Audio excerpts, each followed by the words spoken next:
delay.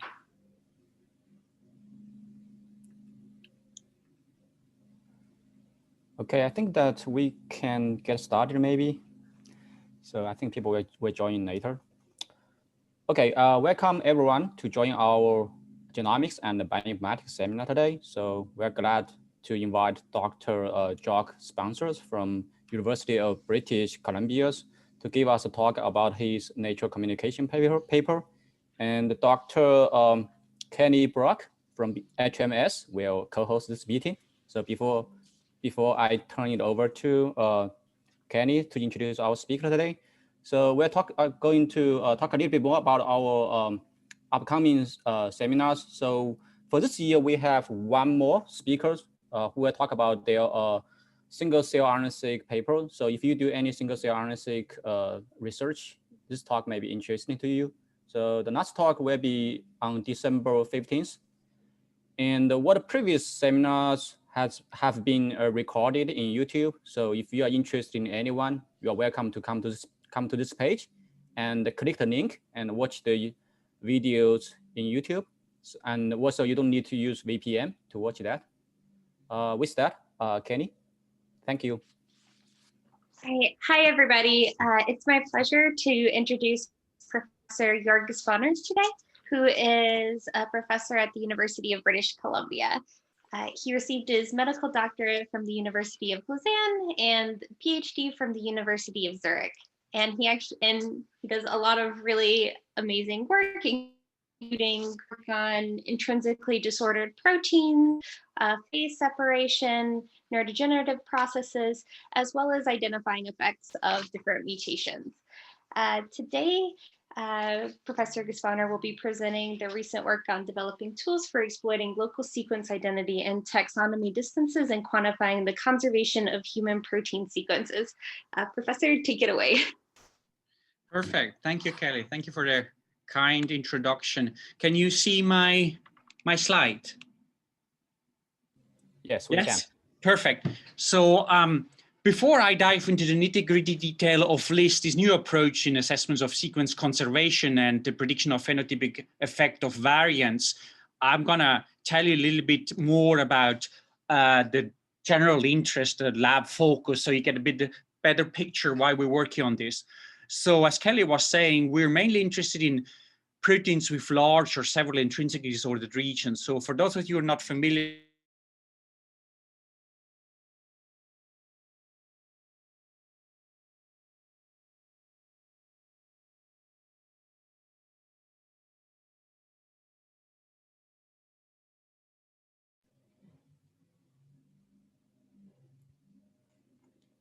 Hello. So Kenny, can you hear the speaker? Small structures, and these proteins with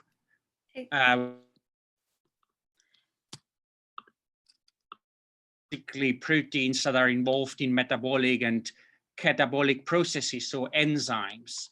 But when we look at proteins that have large IDRs, these are proteins that are mainly involved in regulation and signaling. And that's why I call them the white collar workers, because these are the decision makers in the cells. But this is obviously a simplification, because in reality, you have a spectrum of structuredness in the proteome, with on one end proteins that are highly structured, at the other end proteins that are highly disordered, and most proteins are somewhere in between. They're folded domains and disordered regions. And so we are interested in understanding how intrinsically disordered regions mediate interactions. That could be intramolecular interactions that are regulatory, that could be intermolecular interactions that are regulatory, or we also look at higher order assemblies of IDRs, like you've heard about, obviously, phase separation, and we know that now that the condensate formation is often driven by intrinsically disordered regions. And for a long time, we've also been interested in more static, less dynamic, higher order assemblies, specifically amyloid structures that are often formed by intrinsically disordered proteins. So why are we interested in this? Well, we're interested in this because if obviously a white collar worker in the cell doesn't do the job properly, what happens is you can get a disease. And especially in cancer, there are many proteins that are drivers of cancers that contain large disordered regions. And therefore, proteins with disordered regions, when they interact with partners, that has become an important target for drug development. And I mention here one of those drugs that is FDA approved, is venetoclax, that actually mimics an intrinsic disordered protein, that BH3, that is inhibiting the anti-apoptotic effect of BCL2. And I don't have to mention the connection between amyloid formation of IDRs and neurodegeneration. Very often we find in patients who suffer neurodegeneration, like Alzheimer's patients, amyloid aggregates formed by IDRs. So what are the goals that we have in the lab? Just to give you an overview. So we're interested in understanding these interactions mediated by IDRs, with the ultimate goal then to design small compounds or peptides that mimic the effect of IDRs. So how do we do that? We generally do an analysis of this type of interactions, then come up with new computational tools to predict how IDRs interact, where they interact. Then we characterize specific examples that we take in further details experimentally, and then try to engineer those compounds or mimetics that have the similar effects. And so it's kind of this matrix that we have tried to fill in the last couple of years, studying these different types of IDR-mediated interactions, and then using this analysis methods. Obviously, I don't have time to go through all of this, but the main purpose of this introduction is to show you how we came up with this problem of looking at the prediction of the phenotypic effect of missense mutations. And so how we ended up there, I first want to tell you the type of interactions we have been focusing on a little bit more in detail. And so one type of interaction we are looking at is this intramolecular regulatory switches that is nicely illustrated in this 4-CAD-associated domain. So 4-CAD-associated domain is a domain that binds to phosphorylated peptides up here. And you can see this 4-CAD-associated domain has an intrinsic disordered tail with a phosphorylation site. So when this site gets phosphorylated, what happens, the tail wraps around and the protein binds itself. And so you can see when you occupy the binding site up here, it's obviously not possible anymore to bind a partner in trans. So the protein exists essentially in two states: an active state here on the left, where the binding site is freely accessible, and an inhibited state or inactive state, where the binding site is occupied. So you can switch forth and back between an active and an inhibited state. And this switching forth and back exists for many proteins. You may know it, especially in the context of kinases that have intrinsically disordered regions shown in dark blue that fall into the catalytic cleft and thereby prevent access to substrates. In addition to these intramolecular interactions, we're interested, as I said, in the intermolecular regulatory interactions. And I'll give you here two examples. One is of HIF1 alpha, this hypoxia-inducible transcription factor. Maybe you remembered last year's Nobel Prize was given for the discovery of the hypoxia pathway. And so HIF1 alpha is one of these key players. And it has a C-terminal activation domain that's intrinsically disordered. And when it binds to transcriptional coactivator, CBP, it folds up in binding. So you can see it goes from a disordered state to a fully folded state where it wraps around the partner. And a similar example is here, this P27-KIP cyclin-dependent kinase inhibitor that also folds up and binding to the cyclin A CDK2 complex and thereby inhibits it and regulates the progression in the cell cycle. So these elements that fold here into helices or beta strands up and binding in the technical jargon are called morphs. And so we were interested in the question, can we develop computational tools that identify these interaction-prone regions, whether these are interaction-prone regions that are interacting intramolecularly or intermolecularly. So if you have a protein of interest, right, and you know where the PFAM assigned domains are, here indicated by that cyan rectangle, but you often have intrinsically disordered regions N and C terminal to that domain, and you don't really know what they're good for because the level of annotation of disordered regions is much lower than the level of annotation for folded parts. And so we thought, okay, can we develop computational tools that predict these interaction-prone regions, whether there are morphs that interact in trans with other partners, or whether there are these regulatory switches that interact intramolecularly. And so we have developed such tools. So we've developed a lot of computational tools using lots of machine learning approaches, initially SMVs, boosted trees, but we've moved recently much more to deep learning. And here are some of these computational tools that we have developed, and maybe some of you have stumbled across some of those. And obviously, the classical way they work, you type in a sequence and then these tools assign a score. And if you have a score that's above a certain threshold, that region would be predicted to be an interaction-prone element that interacts intramolecularly or intermolecularly. And on the right is the prediction for P53 that has at the N and the C terminus large disordered regions in which we can find these morphs here. And they're actually predicted accurately. And I have to say here, in the last CATE assessment, so there's not only a CASP assessment for the accurate prediction of 3D structure. Obviously, maybe you've seen in the news, there is this deep learning, the AlphaFold that has created quite a bit of a splash, predicting accurately now protein folds. There's also an assessment for the prediction in disordered regions, and we have among the leading tools for the prediction of these interaction-prone regions in disordered protein parts. But here now comes how we stumbled onto the prediction of the phenotypic effect of missense mutation, because these tools allowed us to solve a kind of conundrum in the field, and that's the following. These proteins with large disordered regions have been associated with human disease. I told you that at the beginning. That's often a motivation why we study proteins with large disordered regions.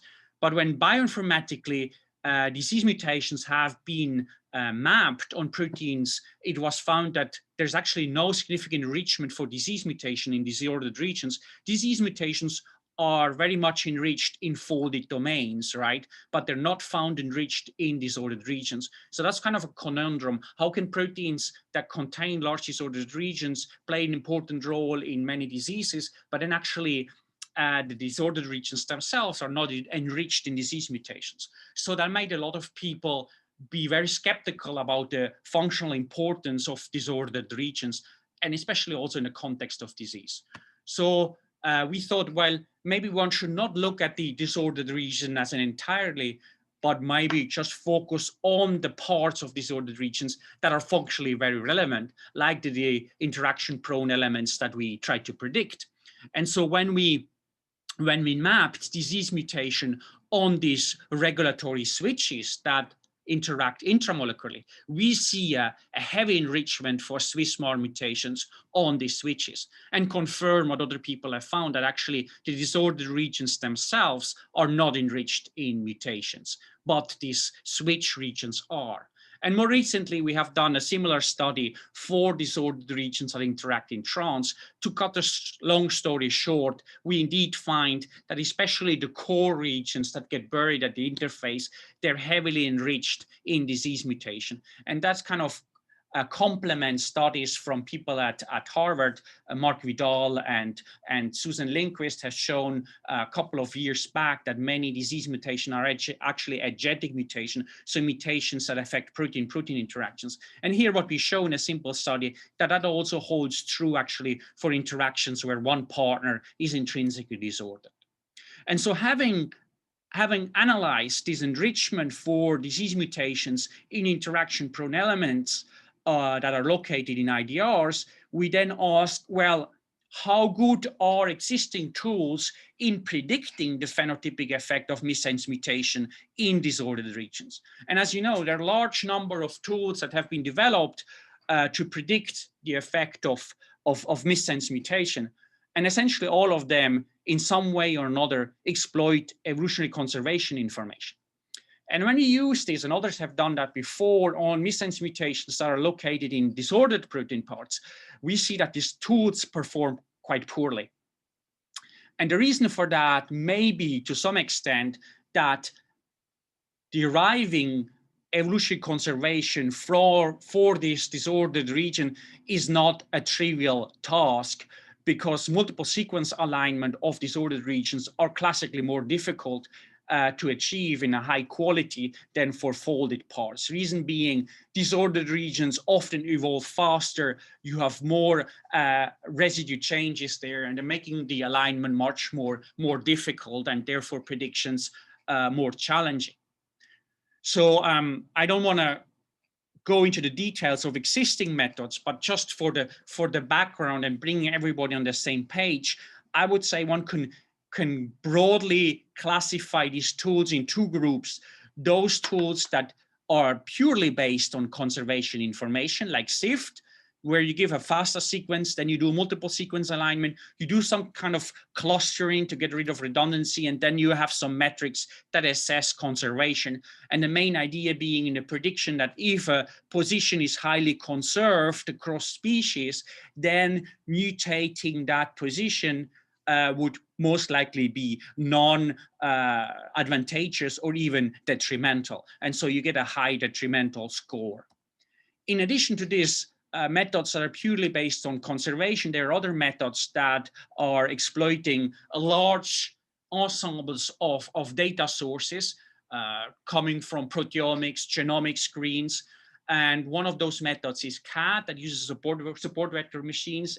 Again, you understand that very well. You try to find those hyperplanes that separate benign from pathogenic variants.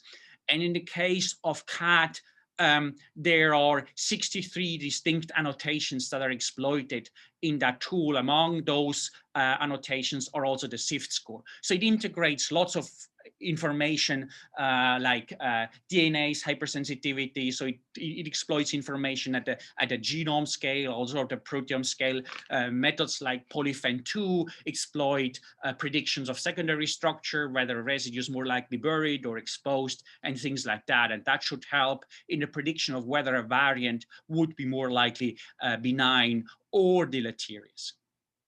But we actually wanted to look at this from a conceptually slightly different point of view.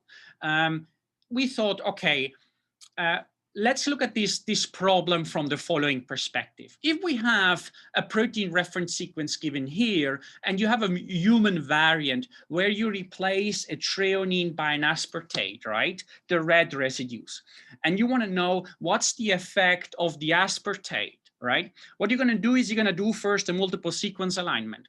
And you might find that this variant, this aspartate, is present in a highly homologous protein already in chimp. And so if it's present in the reference sequence of chimp, what does that tell you?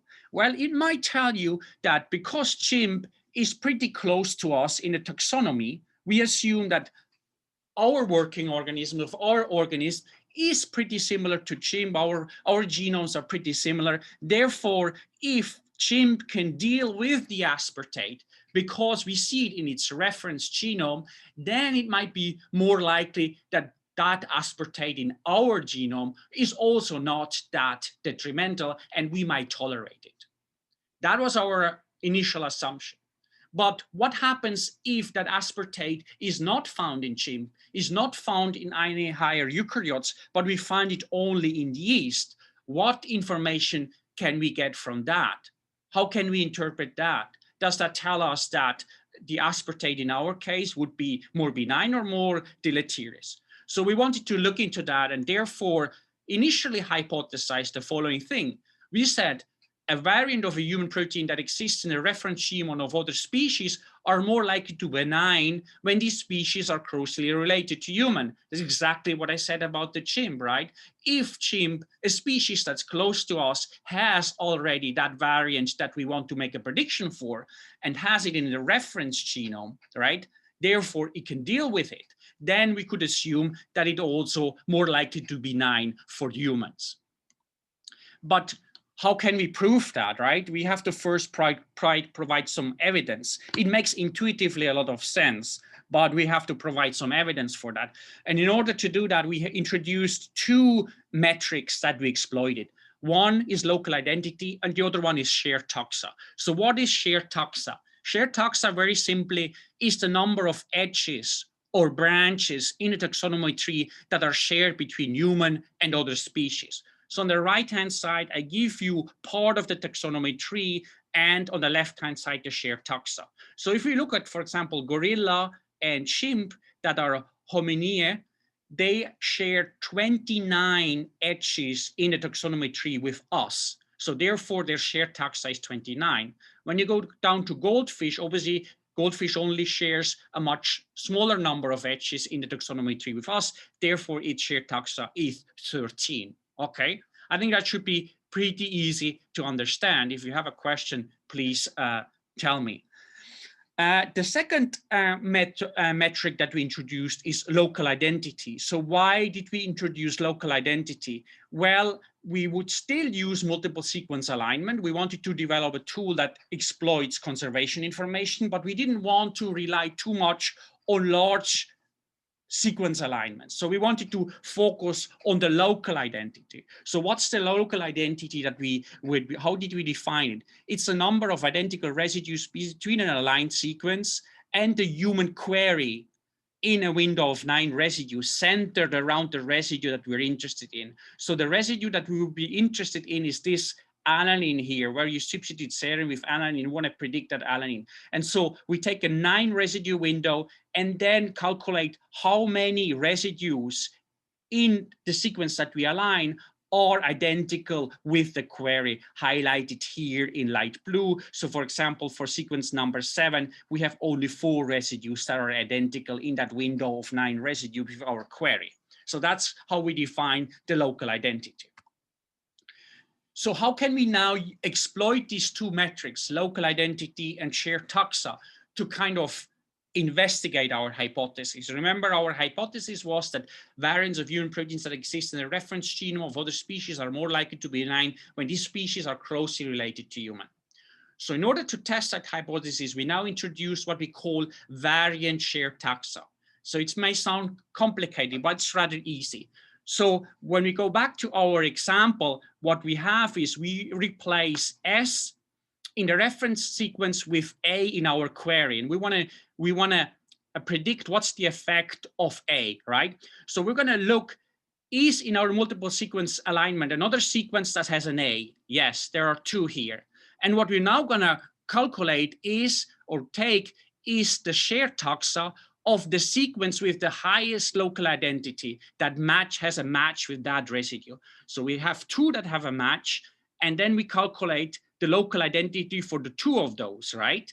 We see that actually sequence 5 here has 6 residues identical with the query, so it has the higher local identity. So we take the shared taxa 22. So what we essentially try to do is find a sequence that has exactly that residue, has a high local identity, because we want to find that residue potentially in a homologous protein, right? And then identify how far or how close it is to us. So what is its shared taxa? In this case, 22, right? So this is just a toy example. But what we can do now is we can apply this metric, this variant shared taxa, on real data, on benign mutations and deleterious mutations. So how we get them? Well, for the deleterious, we annotate the ClinVar mutations, right? It's kind of our reference set. What did we define as benign mutations? Well, as benign mutations, we took high frequency variants in the human population from the exact data set, defining high frequency as allele frequency more than 1%, right? And so then we went back and calculated this variant shared taxa for all these benign mutations and all the deleterious mutations, right? That's what we did, and checked whether our hypothesis is correct. And that's what we found when we calculate this variant shared taxa. So whether these benign variants can be found in other species, how close are these species? And you can see when we do it for benign variants, we find them very often very much close to us in sequences that come from species close to us in the taxonomy tree. But when we do that for the deleterious variant, we see the opposite.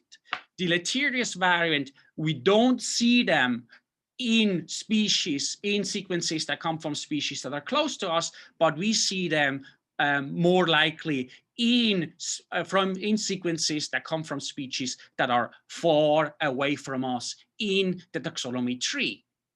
So therefore, we had to kind of expand our hypothesis or our statement. Now we say variants of a human protein that exist in a reference genome of other species are more likely to be benign when these species are closely related to human, but they're more likely deleterious when the species are far apart in the taxonomy tree. It's exactly what this thing here shows. Now, does this all make sense? How can we explain it? Again, that the benign variants or enriched in species that are close to us makes a lot of sense. Exactly what I explained before. If that variant is already observed in a chimp or in a dog or in a mouse, right? It's more likely that that variant we would tolerate it as well. But what about the deleterious one? Well, most likely the deleterious one, due to negative purifying selection, right? They have been removed in organisms that are close to us. That's why we don't see them here. But why would they be kind of enriched in species that are far apart, far away from us? It's less difficult to explain. One could maybe expect that variants that you see in species that are far apart from us, far away from us, that might be neutral for us, right? A neutral effect, but why should they be deleterious? It's difficult to explain, but we have a kind of a hypothesis that is at least consistent with this. So when we look at this study, a very interesting study that was done in the Ferrell lab in Stanford, where they looked at the conservation of phosphorylation sites. What they found is, for example, here as one single example, the RAF protein, we see that phosphorylation sites are highly conserved in higher eukaryotes. You see these tyrosines are highly conserved. But when you go further away in the taxonomy, go to invertebrates and their RAFs, you see actually that the phosphorylation sites, the residues that can be phosphorylated, are actually now replaced by phosphomimetics, by aspartate and glutamate. So what is actually happening in the higher eukaryotes, you want that switch, you want a residue that you can have phosphorylated or not phosphorylated, but then in more primitive organisms, actually, you have always the one state when you have the phosphomimetic.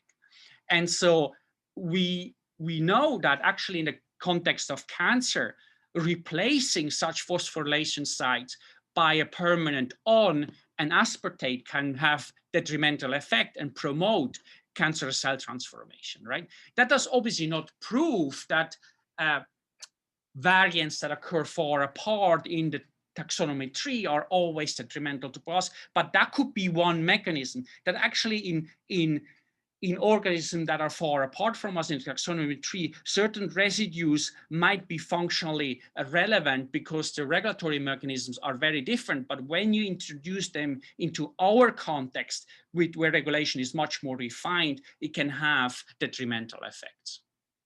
Are there any questions up to here?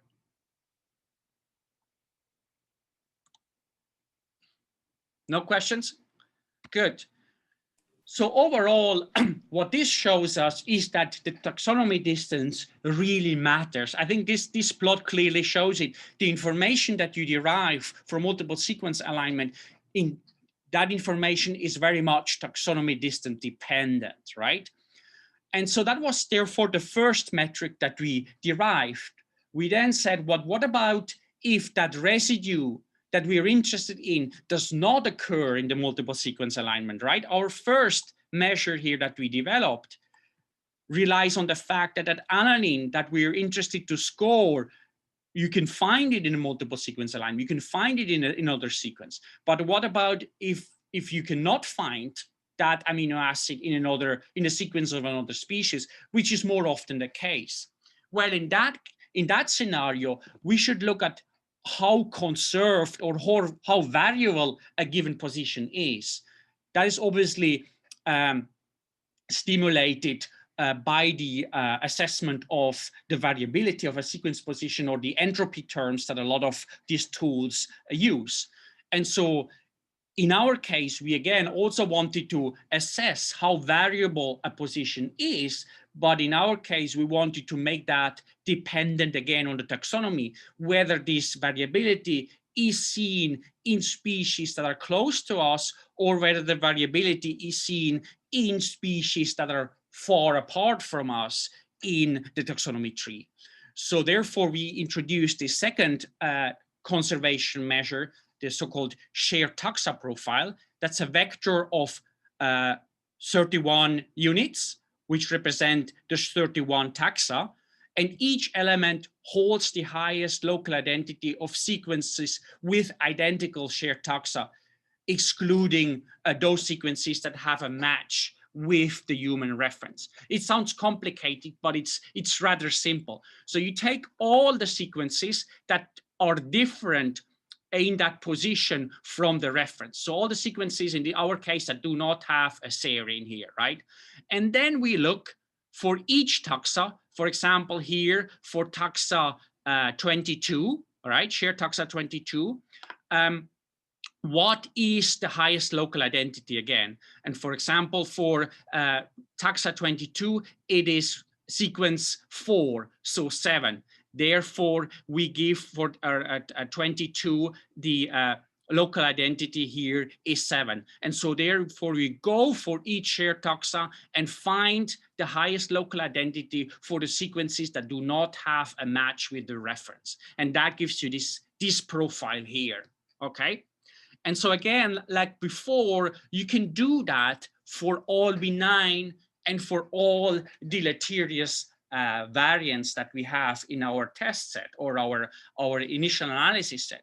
And what you can see is that now that variability occurs in positions that have benign variants, mainly in organisms that are close to us in the taxonomy tree. Or in other words, if variability in a given sequence position is found in organisms that are close to us, that is very much indicative that that position, if you change it, will result in a benign variant, much more likely than a deleterious variant, as you can see here.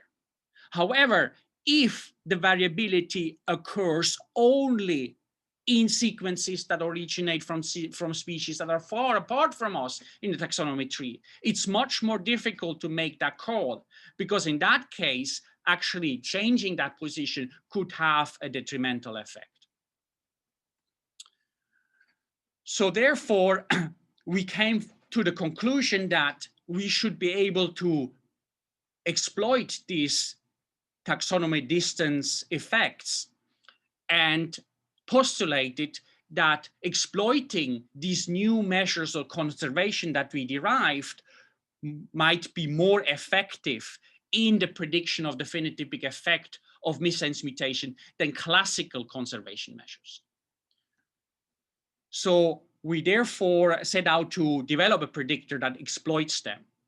And we obviously needed, again, data sets to do that, training sets and test sets. You've already seen the first data set that we used. We used additional training and test set. Training set is not correct, actually only test sets.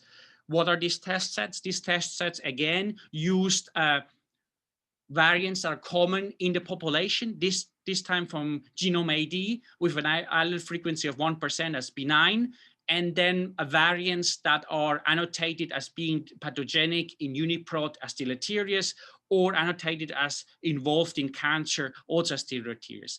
Another test set was the UMVAR test set for the deleterious variants, and again, the genome AD genes with allele frequency of more than 1% as benign variants.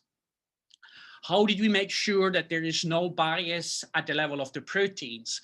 Well, what we did first before training and testing, we divided the Swiss proteins into two groups, group A and group B, and then mapped all the variants from these data sets on group A and group B, and mutations that are in the group of protein A, they were used for training, and only the mutations that mapped to proteins in set B were used for testing. and that's true for all the sets.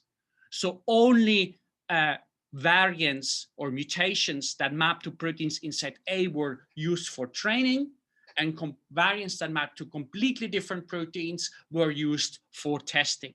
And actually what we did, at some stage, we inversed that. We used variants that map to proteins in set B for training and the other ones for testing, and the results are more or less identical. So as I said, we had these two new conservation measures. We had the variant shared taxa and we had the shared taxa profiles. And so what we did based on these trends, we then developed simple scoring functions that translate that difference between deleterious and benign variants into a score. I don't want to go into details. If you're interested, please go to the publication. It's rather simple. It's really a translation of these trends that we see into a score that goes from 0 for benign variants to 1 for deleterious variants. And so our tool has actually 3 modules. The first module that just exploits the variant shared taxa. The second module that exploits both the variant shared taxa and the shared taxa profile here. And then a third module that actually just predicts how likely is it to substitute one residue with another residue based on the exact data. And so the 3 modules were then integrated in a hierarchical way to get the final lists predictor. You might ask, why is it called list? I forgot to tell you that. List, this predictor is called list, obviously, because it is mainly based on local identity and shared taxa. So here you have your list, okay? So having trained now list on our training set, we then want to see how the scores of list separate deleterious and benign variants. And here is shown the score distribution of list for deleterious and benign variants. The deleterious, remember, these were the ClinVar variants. And then on the left, you have the scores for benign variants. Here we just tested how the score is affected by changing the allele frequency as a cutoff to define the benign variants. Obviously, if you define the benign variants with a very, very high cutoff of allele frequency, let's say of 50%, then you can see that the score goes further up. So you have a even stronger separation of the deleterious and the benign variants. On the right-hand side are shown the ROC curves for list and the different modules. I've shown you those different modules that integrate the conservation measures. Obviously, the list, the AUC per such does not tell you anything at this level. It's the next slides that tell you most. So in this first slide, comparison with other tools, we compare just with other methods that exploit conservation measures, right? I told you at the beginning that SIFT is one of those methods that is purely based on conservation measures. And here we compare the performance of list with such tools that are purely based on conservation measures. So again, they just exploit multiple sequence alignments. Either they just, in essence, count what's the frequency of certain amino acids at a given position, or they develop a phylogenetic profile, PhyloP does that, and then derive the likelihood for that mutation being detrimental or benign. And you can see in the ROC curve that we are significantly better than any of these tools, even more dramatic when you look at the precision recall curve, right? So we're doing significantly better on this ClinVar exact set. And again, be reminded, that's obviously not the training set, our training set, that's the test set. This other part that was mapped on the proteins in set B that was never touched during training. And we then run these predictors on that same set, and we can see we significantly outperform these other tools that are purely based on conservation measures. We then also compared with the tools that integrate large data sources, EigenCat, Then there are a variety of other tools that we tested. These are just the ones that scored best on our test set. And you can see, and that was quite surprising to us, I have to admit. We were very hopeful that we were better than the tools that are purely exploiting conservation information, but that we would do also better than these tools. That was a big surprise, because as I said, these tools integrate large data sources, many more sources than we do, as we only rely on conservation information on sequence alignments, right? And so even in this case, we do better than these methods. Now, what about alternative test sets? As I told you, we have a variety of other test sets. Here is the cancer set. A reminder, in the cancer set, the deleterious ones are those mutations that have a cancer annotation in UniProt, and the benign are those with a more than 1% allele frequency in the genome AD collection of human variants. And as you can see, even in this case, we also do better, whether it's in comparison with other tools that just exploit conservation information or tools that integrate different data sources on the right. Now, we also did some kind of analysis to figure out, okay, why does LIST do better? That's obviously a question that comes up. Obviously, we derive these new conservation measures, but the question is, where do we actually do better than, let's say, SIFT or Provian? In which specific cases? It's rather difficult to disentangle exactly where we do better than others, but maybe a couple of one example that I give you here for a cancer variant might kind of illustrate where this difference comes from. So this is a deleterious variant, R150Q, that occurs in the human recombinase RAD51. And this deleterious variant is actually classified by SIFT and Provian as benign. And the reason for that is quite easy to understand. When you look at the frequency of different amino acids at that position 150 from the multiple sequence alignment, you can see that actually the variant that we try to score here has a higher frequency in the multiple sequence alignment than the original reference. So therefore, it's not surprising that SIFT and Provian classified as benign, because that residue, that Q, has actually a higher frequency than the original residue R, right? But when we look at the shared Traxa profile, what becomes evident is that, yes, Q is frequent, but this variation in that position 150 occurs mainly in species, in sequences that originate from species that are far away from us in the taxonomy tree. So there is no variation in that position 150 in sequences that originate from species that are close to us. We only see sequence variation in sequences that come from species that are far apart from us in the taxonomy tree. And that's why LIST correctly classified this variant as deleterious. And we did this is obviously only one example. What we did the analysis for multiple, a large set of mutations where Provian and SIFT misclassify the variant and LIST does not. And this is actually a general trend that we observe, that yes, these variants are often frequent, and therefore SIFT and Provian classify them as benign, but variation does not occur in species close to us, further apart, or this variant does occur, but the variant does not occur in species close to us, but in species that are far apart from us in the taxonomy tree.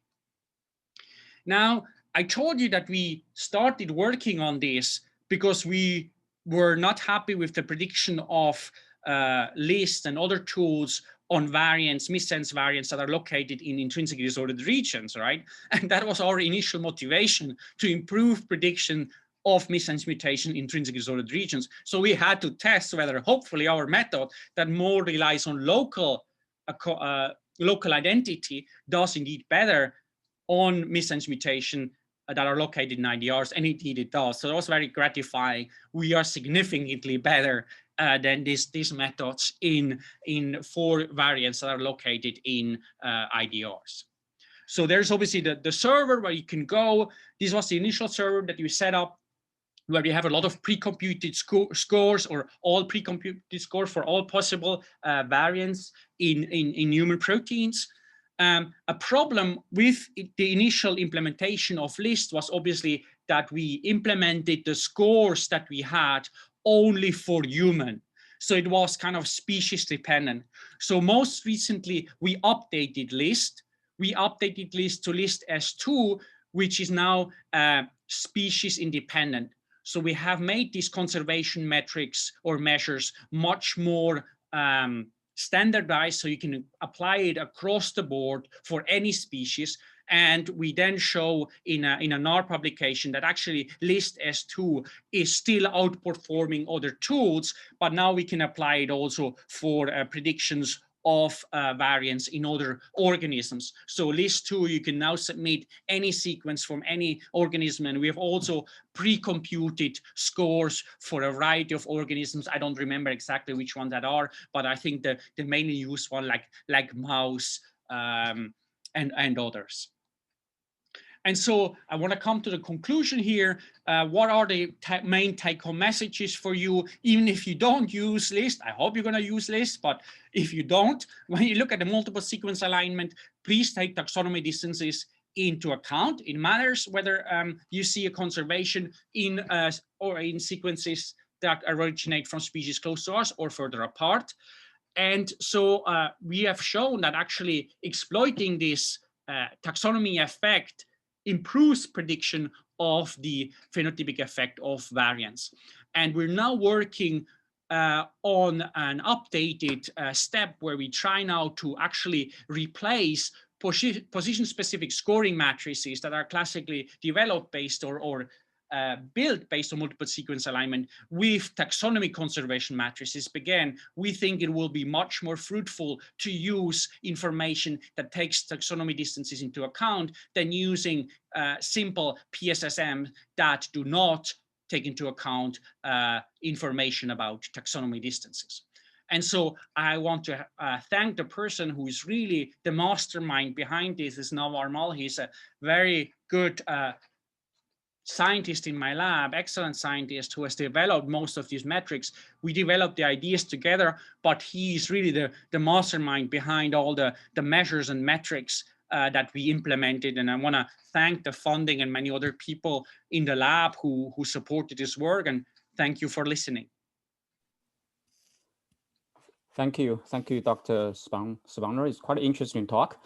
And we do have several questions for you from the audience. And maybe I have the question first. I have a live question. So, when you talk about the LI score, you actually choose 9 amino acid windows. So, did you do any permutation why you choose 9 instead of other numbers? That's a very good question. So in the new updated version, LIST S2, we now use 11. So we tested different sizes. It was just kind of a hyperparameter in the optimization to increase the AUC.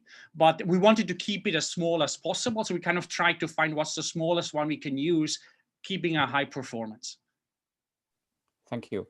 We have 2 questions from Irina. So, Irina, can you unmute yourself? Yes, thank you so much. Thanks for the talk. So, also about the window of identity. Mm-hmm. So you only use protein information there, right? Only amino acids, no DNA data. Yeah, is considered there. Yeah. Okay. So, I think that's a very interesting thing. I think what we would love to do is, I need to get funding for this. We would love to expand this on non-coding regions, but obviously it would have to include a completely new setup, right? Because you would need much larger sequence parts, right? And we would have to reinvent those measures, right? But at the moment, you're correct. We are only working on coding parts, right? And we only work on protein parts. But the idea, we're confident that these ideas could hold also for non-coding parts. Okay, great. But also, even in the coding part, I was wondering that if you do have like a lower level of maybe identity in the amino acids, but the DNA is even lower because, I don't know, just any specific process of that species that has increased the number of mutations. Yeah, so, but we use a cutoff. So if the local identity goes beyond a certain cutoff, in our case here, it's 4, it's not considered, right? Okay. Or it's considered as a different set. Okay. And then I also have a question about the phylogenetic distances that you use that are all number of branches, right? There's no information about the length of those branches. Yes, that we don't use the length. No, that's a good point. Yeah.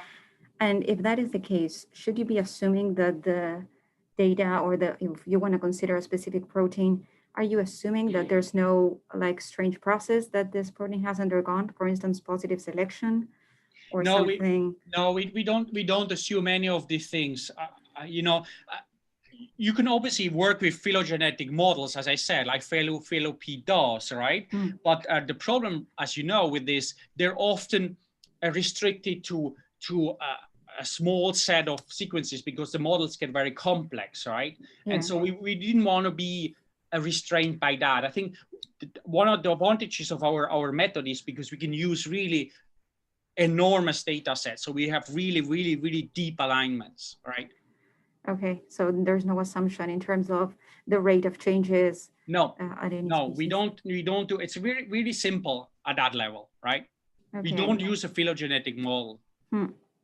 Perfect. And do you have like do you think that it will work also for like proteins that are very specific in their function, or that their restriction, that their expression pattern is more restricted, or something like that? You would have to test. You would have to give us some examples, and then we could test. But we haven't looked into that, whether there would be some advantage or disadvantage of that method. We haven't looked into that. I cannot tell you. Okay. Well, thank you so much. We have a lot of questions from Christy Murphy. Christy. Hi. On one of the slides, you were talking about the cancer set that you looked at. I was wondering, what types of cancers were included in that set, and what was the inclusion/exclusion criteria for that? So yeah, it was very simple. It was not a sophisticated set. I mean, we have now worked on more specifically on cancer sets that is not included here. So this initial analysis was just on variants that UniProt labels as associated with cancer. So there was no cosmic data set or NCBI data set, no, nothing. It was very simple. We have done this more recently on well-defined cancer set, but not what I've shown you here. Okay, thank you. So Kenny, do you have any question from your side?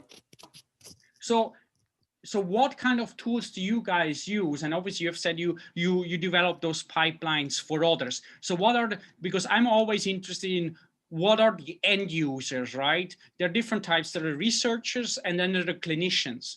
So you guys, for whom are you doing these things primarily, and what are their interests? What do they want to have? Do you mean like the Marx Lab in general, or in general, right? When you provide these pipelines, what do the users use them for? Right. Is that more clinicians, or is that more researchers? My understanding is it's a little bit of both, actually, because the first pipeline that we put out was more focused on structure. So our lab uses multiple sequence alignments and applies a global probability model to identify residues that are co-evolving in such a way that they're more likely to actually be in contact in three-dimensional space. So we've had a lot of hits for people who are interested in structural elements of particular proteins. So our mutation effect predictions are actually sort of something that falls out from the math of that. So I think we've had both sort of clinicians and researchers in that sense, like a little bit of both just anybody who's interested in a very particular protein or set of proteins. We also have a lot of people who are interested in interactions, which I know is also a area of interest for your lab. Yeah. I did have a quick question. I was just curious how you're, how deep are you actually building your alignments for this? It's very deep, right? It's and we don't toss out sequences, so it's significant. You can get in the supplementary material. There's some data, but yeah, we have sometimes hundreds of thousands of sequences. Yep. Yeah. So this is just Okay, gotcha. So very deep then. Good. Yeah. So and also because I work with a lot of protein structure type of things, I was wondering if so I know that sort of one of the main motivations was to look at proteins with intrinsically disordered regions, which can be very flexible in the cellular context, but can also adopt sort of localized transient structures, particularly if they're interacting with other proteins. Yep. So I was just curious if you've looked at incorporating structural elements into this. Yeah, so we think, as I said, right, we're performing very well, and even in comparison to methods that integrate structural information like polyphen-2, right?